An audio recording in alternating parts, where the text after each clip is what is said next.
जो चश्मे का शॉप होता है वहां पर भी आपको अपॉइंटमेंट लेनी पड़ती है और उसकी भी बड़ी वेटिंग होती है। Hello everyone, welcome to our channel. तो आज मैं एक्चुअली हॉस्पिटल में जा रही हूँ आई चेकअप के लिए। तो आई चेकअप के लिए हॉस्पिटल कैसे होता है जर्मनी में, ये सारी चीजें मैं आपके साथ शेयर करने वाली हूँ, ताकि आपको भी पता चले कि जर्मनी में आई हॉस्पिटल, आंखों का हॉस्पिटल कैसे होता है, क्या क्या चीजें होती है। मैं भी फर्स्ट टाइम ही जा रही हूँ, इससे पहले मैं नहीं गई थी कभी चेकअप करने के लिए। इंडिया से ही चेकअप करवा के आई थी और इंडिया से ही मैं चश्मे वगैरह लेके आई थी, क्योंकि यहाँ पे जो चश्मा है वो बहुत ज़्यादा एक्सपेंसिव होता है, तो मैं इंडिया से ही लेके आई थी। बट मुझे ऐसा लग रहा है कि इस टाइम पे मुझे यहाँ पे बनवाना पड़ेगा, क्योंकि इंडिया जाने का कोई अभी कुछ प्लान नहीं है।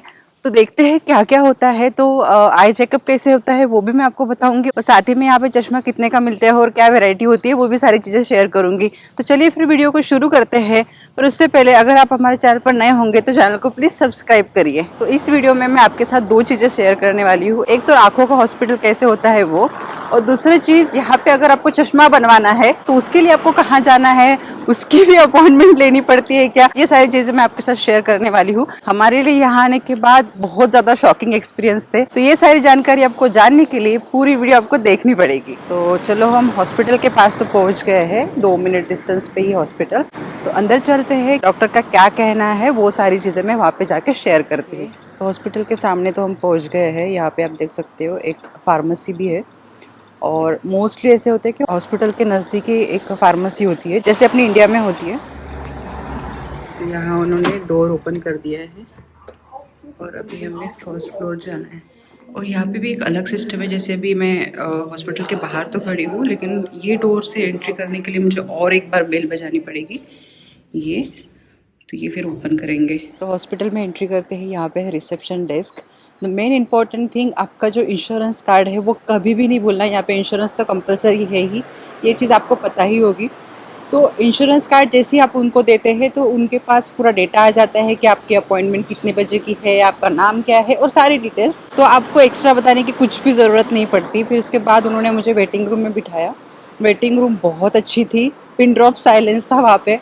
बहुत लोग थे वैसे, पर एक दूसरे से कोई बात नहीं कर रहा था। अपने यहाँ पे तो कोई भी अनजान लोग भी होंगे तो एक दूसरे से कुछ ना कुछ तो बात होती रहती है, या फिर हॉस्पिटल की कुछ ना कुछ आवाज़ें आती है, वो कमी यहाँ पे महसूस होती है। उसके बाद बाहर का नज़ारा बहुत अच्छा था। एक चीज़ मुझे समझ में नहीं आई कि बाहर इतनी धूप है और अंदर इन्होंने वेटिंग रूम में क्यों लाइट्स लगा के रखे थे, वो समझ में नहीं आया।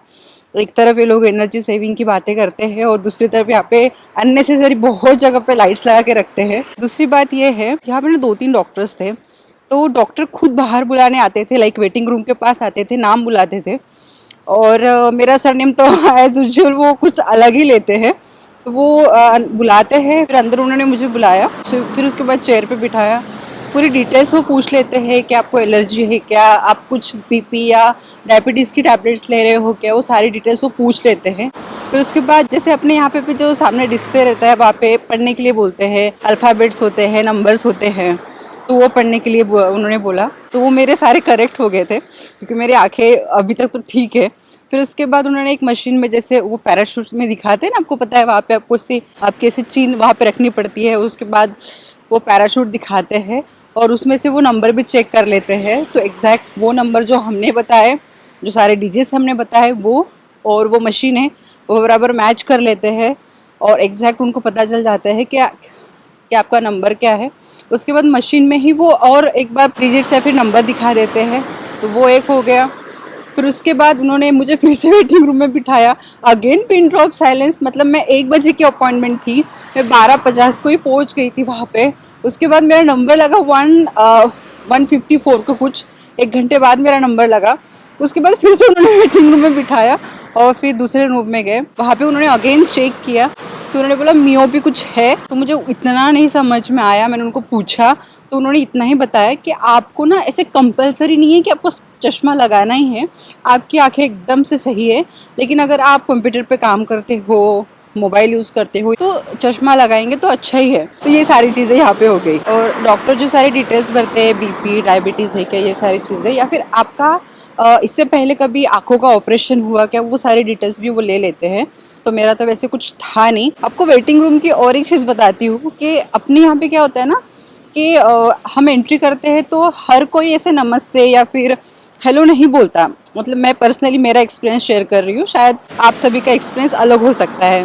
पर यहाँ पे ना मैं एक चीज़ ऑब्जर्व करती हूँ कि कहीं पे भी जाते हैं ना लोग तो हेलो तो बोलते ही है। भले हेलो के बाद और कुछ नहीं बोलेंगे कि आप कहाँ से हो, कैसे हो, कुछ नहीं बोलेंगे, सिर्फ बोलेंगे हेलो।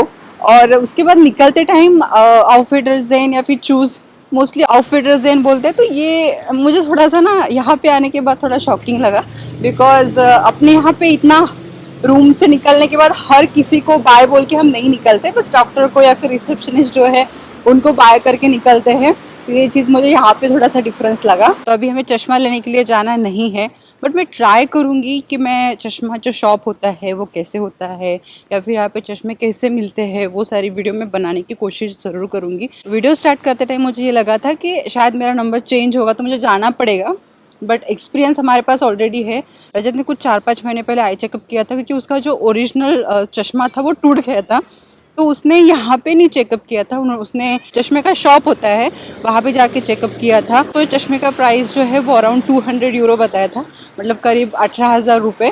तो वो भी ऑफर में था, तो कम भी हो सकता है और ज़्यादा भी हो सकता है डिपेंडिंग ऑन द सिटीज़। कभी कभी कोई सिटीज़ में, कोई एरियाज़ में बहुत ज़्यादा एक्सपेंसिव भी होते हैं। हो सकता है इससे भी ज़्यादा एक्सपेंसिव हो या फिर इससे भी थोड़ा कम हो, 18,000 से भी कम हो, बट बेसिक 150-200 तक यहाँ पे चश्मा मिल जाता है। तो it is better to buy from India. हम इंडिया से बेसिकली लेके आते हैं। अभी बात की जाए कि इंडिया और जर्मनी के जो हॉस्पिटल्स है, आँखों के हॉस्पिटल्स है, उसमें क्या डिफरेंस है। जैसे अपने यहाँ पे क्या होता है ना कि अगर हमें चश्मा लेने जाना है तो हमें अपॉइंटमेंट लेने की ज़रूरत नहीं पड़ती। हम जो चश्मे बनाने वाला शॉप होता है उनके पास डायरेक्टली जाते हैं, और इतना भी है कि वो आधे घंटे में भी बना के दे देते हैं। इतना अच्छा एक्सपीरियंस हमें आज तक इंडिया में रहते हुए आया है। पर यहाँ पे ऐसा नहीं होता है। अगर आपको चश्मा बनाने जाना है तो जो चश्मे का शॉप होता है वहां पर भी आपको अपॉइंटमेंट लेनी पड़ती है और उसकी भी बड़ी वेटिंग होती है। अभी जैसे मैं यहाँ से निकली, उनको पूछा कि मुझे नेक्स्ट कब आना है, तो बोले 1 साल बाद आना है आपको चेकअप के लिए, लेकिन आपको 8 महीने पहले ही अपॉइंटमेंट लेकर रखनी पड़ेगी। मतलब 4 महीने का डिफरेंस वहाँ पे रहेगा कि मुझे 4 महीने लगेंगे वेटिंग के लिए। तो ये बड़ी प्रॉब्लम हो जाती है यहाँ पे, अपॉइंटमेंट नहीं मिलती है, वेटिंग रहती है। पर हाँ, अगर आपका इमरजेंसी है, आपका आंखों में कुछ लग जाता है या फिर बहुत ये होता है कि इरिटेशन होती है, उस टाइम पे आपको इमीडिएट हॉस्पिटल जाना पड़ेगा, तो उस टाइम पे इमरजेंसी सर्विस होती है। उसके बारे में मैं डिटेल में वीडियो बनाऊंगी कि मैं इमरजेंसी डेंटिस्ट के पास गई थी, तो वैसे ही आंखों का भी इमरजेंसी हॉस्पिटल होता है। वो सारी चीज़ें मैं वहाँ पे ज़रूर शेयर करूंगी। तो चलिए, आज की वीडियो में इतना ही। और बस इतना ही कहना चाहूँगी कि मुझे पर्सनली इंडिया के हॉस्पिटल्स इसलिए पसंद आते हैं क्योंकि वहाँ पे एकदम क्विकली काम हो जाते हैं। यहाँ पे बहुत वेटिंग रहता है। अभी मुझे देखो 1.5-2 घंटे हॉस्पिटल में लग गए। तो ये थोड़ा सा डिफरेंस है यहाँ पे। कॉस्ट का तो है ही, बट इंश्योरेंस में बहुत सारी चीज़ें कवर हो जाती है। जैसे आपके अपॉइंटमेंट वगैरह जो है, चेकअप वगैरह, वो इंश्योरेंस में कवर हो जाता है। इंश्योरेंस फ्री में नहीं है, अपन ऑलरेडी सैलरी में से अपना डिडक्ट होता है इंश्योरेंस का पैसा। तो चलिए, आई होप आपको ये वीडियो अच्छी लगी होगी, और वीडियो अच्छी लगी तो प्लीज़ वीडियो को लाइक करिए, ज़्यादा से ज़्यादा लोगों को शेयर करिए, और अभी तक चैनल को सब्सक्राइब नहीं किया होगा तो प्लीज़ सब्सक्राइब करिए। चलिए फिर मिलते हैं अगली वीडियो में, तब तक के लिए stay healthy, stay tune, bye bye.